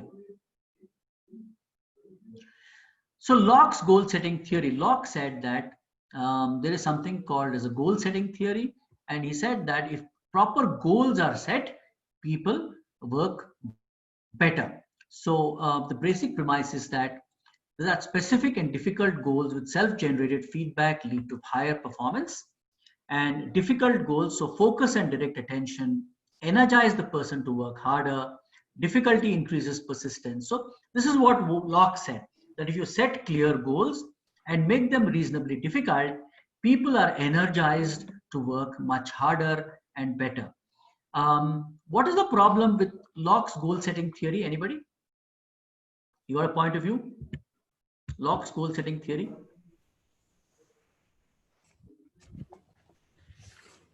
Sir, if the goals are unrealistic, then it demotivates people. I have faced a scenario like that where I had a set of around 6-7 new guys in a team. The goals were very high for them. I mean, so we had to actually do a little different kind of a goal setting where they believed that, they could achieve that particular goal if they put that hard. I think that is one challenge in this method. They might be aligned to organization goals. Yeah, true. But what is one basic problem that you see with goal setting theory? It's at the generalized level, not at the individual level, which I feel. It's at a generalized level and not at the individual level. Okay. No, there are individual goals which are set. Yeah. So individual goals and then goals are there. Okay. What else? When we set the goal and then suppose we put a timeline of like this goal should be achieved within 1 year. So what happens? They're generally SMART goals. Yes. Yes. So within that 1 year, time will change and circumstances will change and a lot of things will change. So the goals become sometimes things become different what was decided and what's happening. So if you evaluate the same goal at the end of year, a lot of things becomes irrelevant. But if you judge across that goal, so there is a lot of deviation which comes into picture. Okay. The goals has to be like top to bottom approach. Like the top management should set the parameters and it has to cascade to the bottom, and they're talking accordingly. Yeah, but you're missing out one key ingredient which I'm looking for. What I think is that when it says self-driven feedback, so I think the feedback should be coming from the senior people, because you might not know where you went wrong. Okay. So I feel the goals which are set is only for the company. The person who is working on that goal is he will not be motivated personally, I feel. So there should be something which will motivate the person to do that, achieve that goal. So I feel that is something. I think the measurement parameter is missing there. What else is missing? Measurement? Not really. The what is there, but the how is not there. The goals are set for the appraisal of the. Okay, so let's look at this. Yeah. So you've got, basically company goals, and then you've got. So somebody will use the word cascading. I think you're right. This comes from the vision, the mission, the strategy, the goals, and then they cascade downwards. So the difference between Locke's goal setting theory and management by objectives, which is which is an improvement on Locke's goal setting theory, is something like this. First of all, goals are aligned. Secondly, in setting goals, the supervisor and the subordinate sit together and decide upon the goal. Is that how it happens in your organizations? Yes, sir. Yes. Yeah. So you're following what is called as management by objectives. The objectives are set.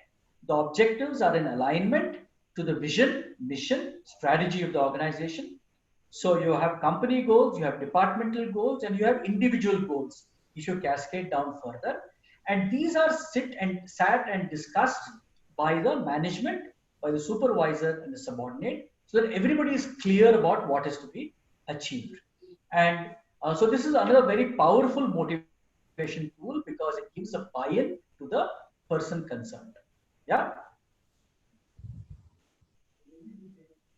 So that is what is management by objectives,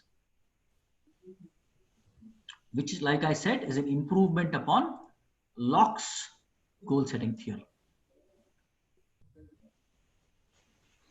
So this is management by objectives, which I was talking about. MBO is a systematic way to utilize goal setting. Goals must be tangible, verifiable, and measurable. Corporate goals are broken down into smaller, more specific goals at each level of the organization. 4 common ingredients to MBO programs are goal specificity, participative decision making, explicit time period, and performance feedback. So it's very important that you have all these things. It's also important that you sit and discuss and come up with the goals. And it is not done from a top-down approach or unilaterally set by the supervisor or the manager. Yeah. So for the day, I'll cover Bandura's self-efficacy theory. But Alfred Bandura is a great social scientist. He came up with his self-efficacy theory. And he said that self-efficacy is an individual's belief that he or she is capable of performing a task. That is, do I believe? So for example, let's face it, most of the top leaders in India either come from an IIT or the IIM. Do you really think they are smarter than everybody else? What is it that is going for them?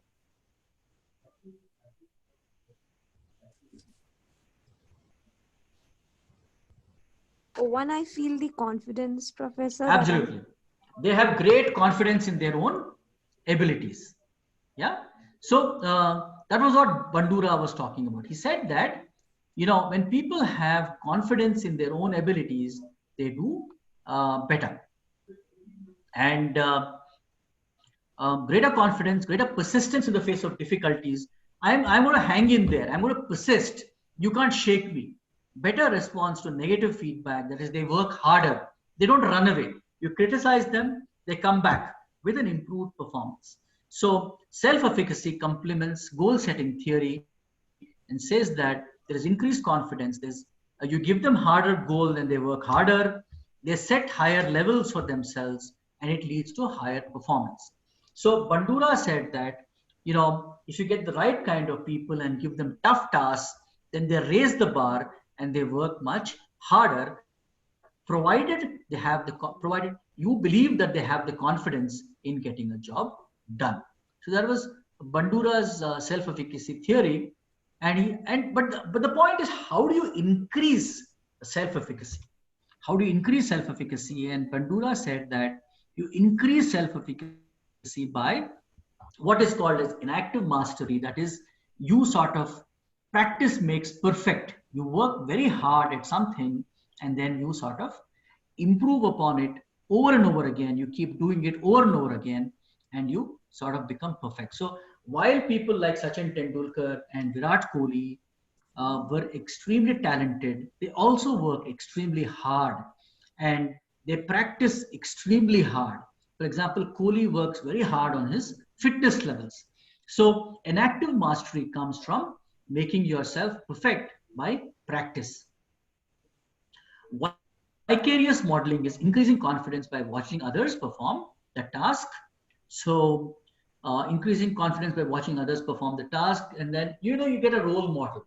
So you get a good role model, and you watch how they do something, and then you will find that they are really doing. You improve your own performance by watching somebody. So if you don't have a role model, go and get one and watch how they do something well, so that you can learn from them. Verbal persuasion is motivation through verbal conviction. That is the Pygmalion or the Galatea effects, self-fulfilling prophecies, and then arousal is getting psyched up. So you psych yourself up for a particular job. You psych yourself up when you go to office, and so on and so forth. I'll come to that very quickly. But I want to talk about verbal persuasion.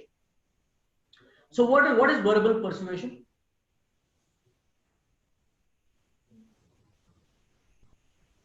You say someone thing, but they won't doing that thing very effectively. Yeah, verbal persuasion is when you keep telling yourself that you can win. Yeah, you convince yourself that you're good enough. So how many of you keep telling yourself, I'm going to fail, I'm going to fail, I'm going to fail? Or how many people went through an experience where your parents told you that you are stupid and you're not going to succeed? So that is the greatest disservice anybody can do to their children, and so on and so forth. And the Pygmalion effect, I don't know whether I told you this, but it comes from something called as something written by a guy called George Bernard Shaw. Have I told you this? No. No. So George Bernard Shaw was a 2-time Nobel Prize winner. He was an Irishman, great writer, and he wrote a story called The Pygmalion. I have a feeling I told you this. The Pygmalion is about an English professor in England, in London, extremely arrogant person, but very, very smart and very, very good at his job. He has a friend who's a doctor from India. He has served in the British Indian Army. This was pre-independence, and the guy goes back to England, and they have a bet. So the professor says that, look, I am so good at teaching and in English, I can pick up anybody from the roadside and make them perfect in English in a period of 6 months. And the doctor says it's not possible. So they eventually pick up a roadside girl. She is a flower seller. She has very poor English, and they ask her, can you come with an experiment? We'll give you a certain amount of money. So they take this girl, and then the English professor coaches her for 6 months. And lo and behold, in 6 months, he's able to teach her so much of good English that even the Queen of England, the British nobility, cannot make out that she is a poor flower seller from the roadside. There is only one problem. This girl, whenever she speaks to the professor, she reverts to speaking that funny roadside English. With everybody else, she speaks good English. So eventually the professor is very, he's confused. He says, why do you do this? When you talk to other people, you talk well. When you talk to me, you talk to in your old manner. So she gives him a very interesting answer, and she says that, everybody treats me like nobility, so I speak to them well. You continue to treat me like a flower seller, so I speak to you in this manner. The point being that if you expect people to fail, they will fail. If you expect people to do well, they will do well. And so that is what is called as verbal persuasion. You have to tell yourself continuously that I'm going to succeed, I'm going to do well, I'm going to, crack this exam, I'm going to succeed, I'm going to become CEO. If you do that on a regular basis and you believe yourself, you will eventually do well. Otherwise, you are setting yourself up to fail. And next time you would find any parents telling their children that they're stupid and they're going to fail, I think you should stop them and tell them not to do it, because that is the greatest disservice that is done to children. What do you guys think? Absolutely true. True, sir. Yeah, true. Perfect, sir. Yeah. So that is verbal persuasion, and eventually, you come to sort of what is called as arousal. But how do you sort of psych yourself up for a particular event? I just want to show you a quick short video before we end. Um, but what exactly I mean by arousal in terms of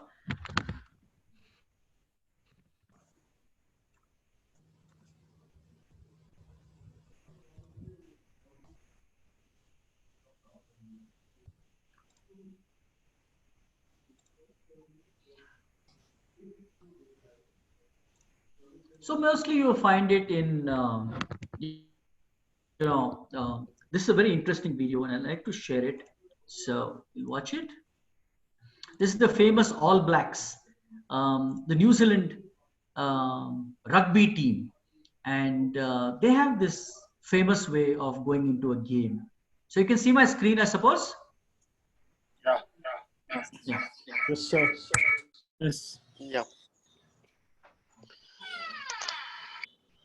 And now the All Blacks just waiting for the French to peel off the tracksuits, stand in front of them and receive the challenge of the haka.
Well, the challenge has been received by the French.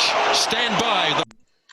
So there is a famous All Blacks rugby team from New Zealand. They are one of the best teams in the world, and that is a good example of what arousal is about, and how you get psyched up to go into a particularly important event. Obviously, you don't want to do this when you go in to meet your manager, or you don't want to before you get into a chess game or something like that. There's a time and place. Do any of you do this? Not at all, sir. No. Yeah, we do rituals at special times. I mean, typically a war cry. Yeah. Yeah, I mean, So again, people going into war have a war cry and so on and so forth. Yeah. I think this act, sir, is actually really beneficial. I mean, I've done it personally, not to the extent that the New Zealand team has done, but your posture, the Superman posture. I've read an article about it. Lifting your hands and really stretching before a seminar, before giving a seminar, it kind of pulls your spirits up. Yeah. So again, there's a time and place for it, but this is Albert Bandura's self-efficacy theory. It makes a lot of sense, and you might like to adopt some of these ways to motivate not only yourself but motivate your team as well, right? Good. So I will actually. So we've gone through some theories of motivation. I just want to sort of send you this thing before we wind up, because I thought it was important. Just give me a minute, please.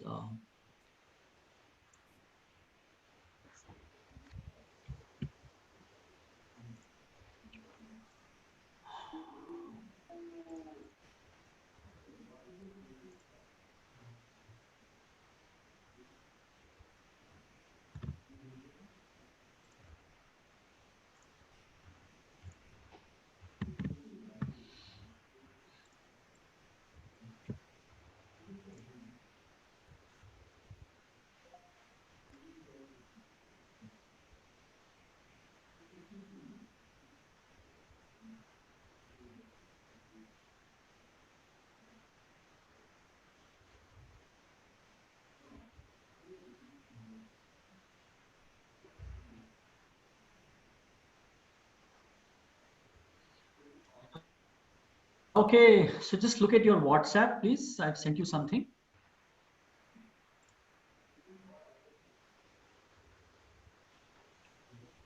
Did you get it? Yes, sir. Yes. Yes, sir. Yes, sir. Yeah, can you open it, please?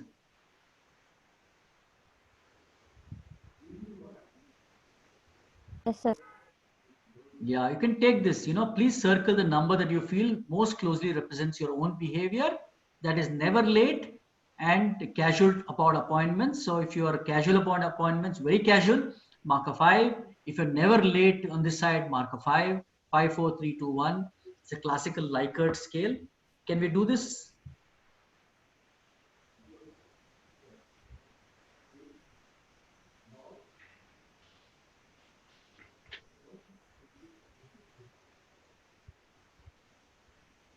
Yeah.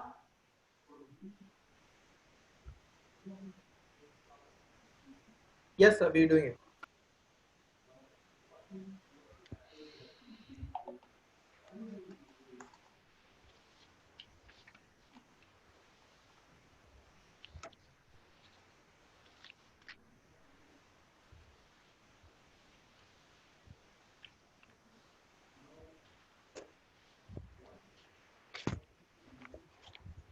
So how to fill it? Who's this? What's your name? Just read. Jasveer. So have you seen the first line? Never late, Yes. casual. Are you never late or are you casual? Casual. How casual are you? Are you very casual? Little less casual? Little less. Moderate, you can say. Moderately casual. So you circle on the right hand side, casual appointments, you must circle 2 or 3. Okay. If you're very casual, you circle 5. Okay.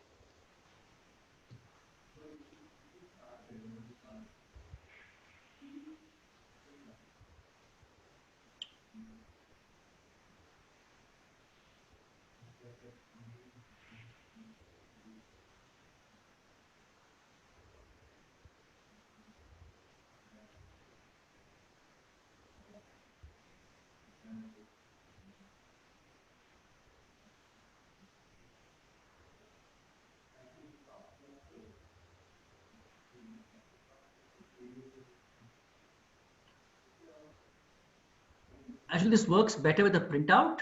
So,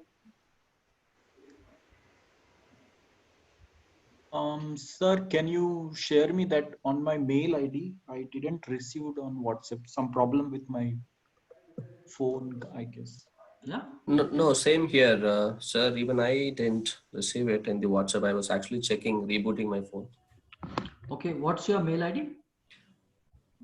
AMITH007k@gmail.com. AMITH? Yeah, AMITH Amit007k as in Kumar @gmail.com.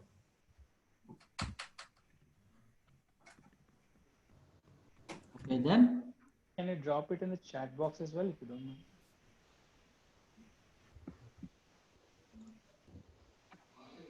Sir, I have given my email ID in chat box. That is sanjot.kadu@gmail.com. I'll drop it in the chat box. You can pick it up from there, hopefully.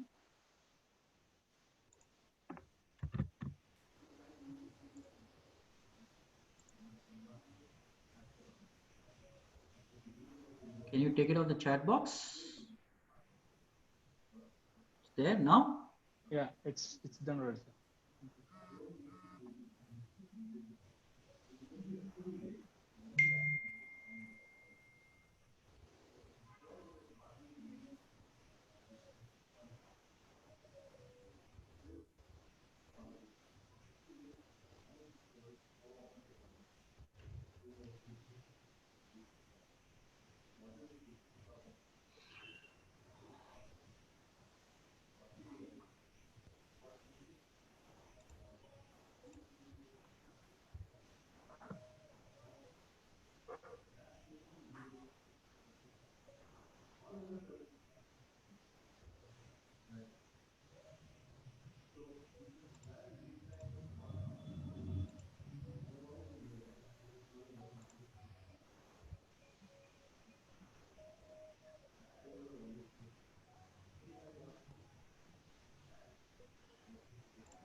So basically, once you finish this thing, once you finish this, you need to go to your, you need to go to the key and score yourself.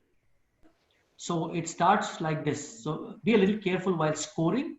So you have to remember what position you marked here. Suppose you marked never late as 5 here in the first question. It would translate to a number of 11 here in the real scoring sheet. And so you must have that marked, and you must take it here and mark yourself, and then come up with a score.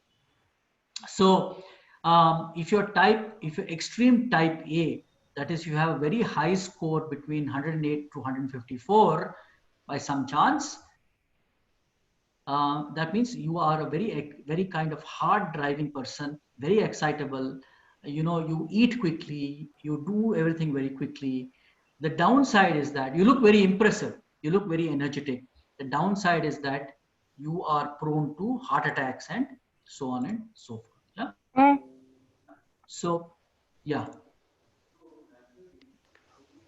So please take this test at your leisure. It's a type A or type B personality trait. So type A people are the ones who have more heart attacks. They are prone to heart attacks. It's a medically proven fact. So if you're a high type A person, you might like to slow down a little bit. Type B people are more phlegmatic, more sanguine. They're slower. They take their time about things, and they have less heart attacks. They're also, so the problem here is if you're a high type A person and you come up against a type B person, you might have a mismatch of personalities in the workplace. But please understand, there are people like type B as well. There are people like type A as well. So you need to make the adjustment.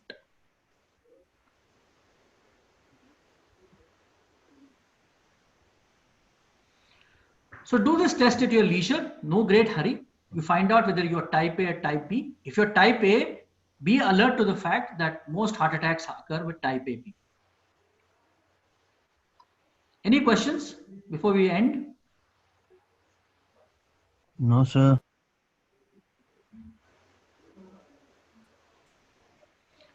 Sanjot, did you get this thing?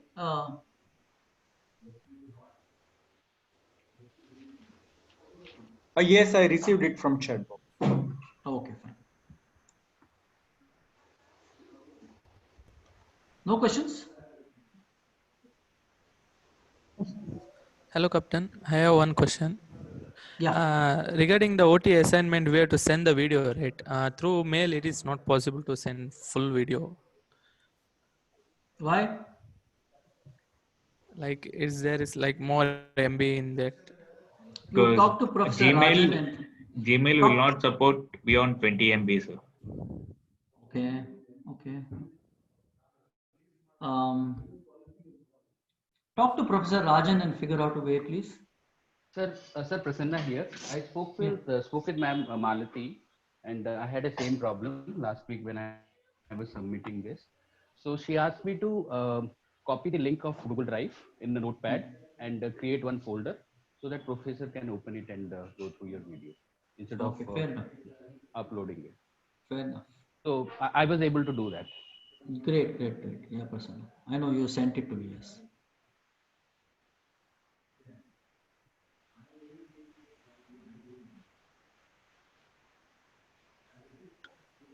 Hello. Yeah. So actually, we have received a new email from Raj, and they have created a YouTube this thing You have to received this upload. email from whom? Rajan sir. Okay. Huh. For the YouTube channel, like he have created a YouTube this thing to upload the videos.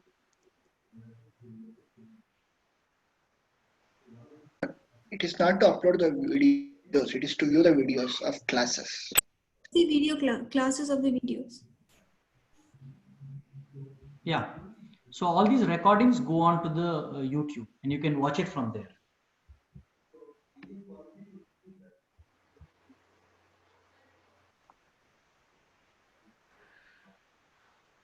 So good folk, have a wonderful Sunday, whatever is left of it, and I'll catch you later.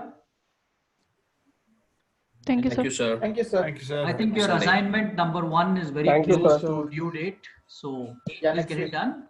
Yeah. Thank you, sir. Yeah, Yes, assignment sir. number 1. And I hope you're working on assignment number 2 as well. Yes, sir. To be frank, no, sir, because a lot of deadlines for next week. On 24th, 3 group assignments and individual reference, all are there. So we're just thinking to start after that, post that. Okay, okay. Good, good. Stretch yourself. Yeah. Works.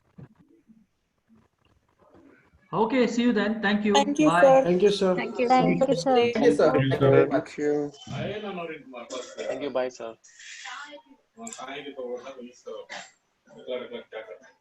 Thank you, sir.